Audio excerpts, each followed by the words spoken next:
Today, I'm going to show you how to make the perfect summer meat sauce. This is a Ragu Bianco, also sometimes known as a white Bolognese. I'll walk you through the overall Bolognese Ragu differences in a minute or two, but check out this apron first. It's pretty cool, so I'm enjoying wearing this thing. But we're going to start like any other Bolognese Ragu with just a mirepoix, or in this case, Italian. We have a sofrito, and then we have some chicken stock, and we have some white wine. We have meat here. I love this mix. It's beef, pork, and veal, which is really cool in something like this, but I'm going to chop up these veggies and just throw them into a food processor, but if you want to hand dice everything, that's also totally fine, and will give you a slightly better texture. But the big lesson here is kind of Ragu versus Bolognese. All Bologneses are a Ragu. Ragu is just kind of a fancy name for meat sauce. Bolognese has to come from the region of Bologna. The one main difference, though, is normally all of those include some sort of red sauce, which this Bianco white Bolognese does not. This will only use white wine.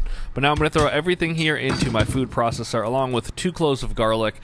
As I said, if you want to hand dice this all, that's totally fine. The food processor is just much easier than hand dicing everything, but there will be a textural difference, and that's just something you need to navigate and find your own personal preference on. Once I throw that garlic in, we're just going to run this on a fairly good speed until this is well broken down. You don't want it to turn into like baby food mush. You do want some textural qualities in there, but you want everything chopped up as fine as you can get it. And then we're ready to start actually making this sauce. But here's what it looks like coming out of the food processor. You could still see some texture to it, but it's not as fine as a dice would be. So now we're going to throw some olive oil into a large Dutch oven, and we're going to let that heat a little bit, and we're going to throw in this meat. Like I said, this is a veal, pork, beef mixture. I think that's perfect for any meat sauce. You get a lot of good flavors from those three. And we're going to put in about a pound total. It's around 50% of the ground beef, and then the veal and pork make up that other 50%, but I'm going to just kind of flatten that out and let the bottom of these start to brown a little bit. We're going to salt it, we're going to pepper it, and then we're going to start to break it up a little bit.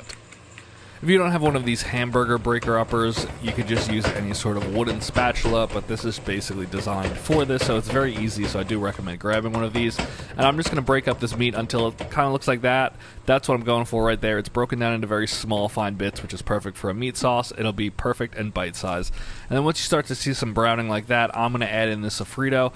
The water will start to render out of all of these vegetables, which will help deglaze the bottom of this Dutch oven, and that's exactly what you're looking for. I know when we're making a red sauce Ragu Bolognese, the order is different, so this is just kind of a little out of order when you're making this white version, but the goal is still here just to get all that water to evaporate, which is where we're at right about now. So we are ready to proceed to the next step, which is going to be adding white wine. I'm going to add in some Pinot Grigio, but you could add in any sort of white wine you like. We're going to put in right between 2 and 3 cups, depending on how much meat you've made, and then we're going to let that reduce by right around a half, maybe a little more, depending on how large of a sauce you're trying to make here, but that's what I'm going for right there. Meat is covered, it's starting to bubble, so we're going to let this reduce now for about 20 to 30 minutes. And once it starts to cook down, that's what I'm looking for. There's a little wine left over, but you could still pull a spatula through and see some major thickening. So we're going to now add in stock. You could add in beef stock, but for the summer, I like to add in a chicken stock. It's a little bit lighter and will give this an overall different flavor profile, which is way more on the light side. Beef stock or veal stock will give you kind of a heavier, beefier taste. I'm going to add in a splash of milk. That was maybe 1/8 of a cup. And now we're going to mix that together. And this is kind of the same process as a regular Bolognese. We're just going to let this do its thing for a while. I'm going to bring this up to a nice boil just like that. Once you see those big bubbles forming, I'm going to turn that heat all the way down to a bare simmer. We're going to put the lid on, and I'm going to let this go for maybe 45 minutes. It's not as long as a Bolognese, but we're still going to let it cook. After that 45 minutes, here's what we're left with. You can see it's really started to reduce. That's exactly what I'm looking for. You do want to keep cooking this liquid down, but I'm going to add in about 1/4 cup of cream. This is also not something you have to do, so if you want to just let the sauce be totally on its own, that's fine, but a little bit of cream I think helps you in the long run. And after another 30 minutes with that cream, that's what you're left with. A beautiful sauce. I'm going to throw the pasta in at this point. I'm going to do bucatini. Bucatini works really great with a very light summer meat sauce, but you could do any sort of hold pasta like a ziti or a penne. Once we drain that pasta, I'm going to mix in a little bit of butter, which is going to help that sauce really cling to it. That's also totally optional. Splash of that pasta water to help that butter emulsify right now and coat that sauce beautifully. I know butter's already emulsified, but you get the point. And we're going to throw in some of that meat sauce, and now we're just going to mix it up like we do with our regular bolognese. Every time I add something, though, I'm going to add a little more pasta water just to help keep it kind of sauce-like, light, and mixing up beautifully. But you can see almost immediately it starts to coat that pasta perfectly. So that's what we're looking for. I'm going to add in a little bit of grated Parmesan cheese here. You can use any cheese you want, but I believe Parm is the best suited for this dish.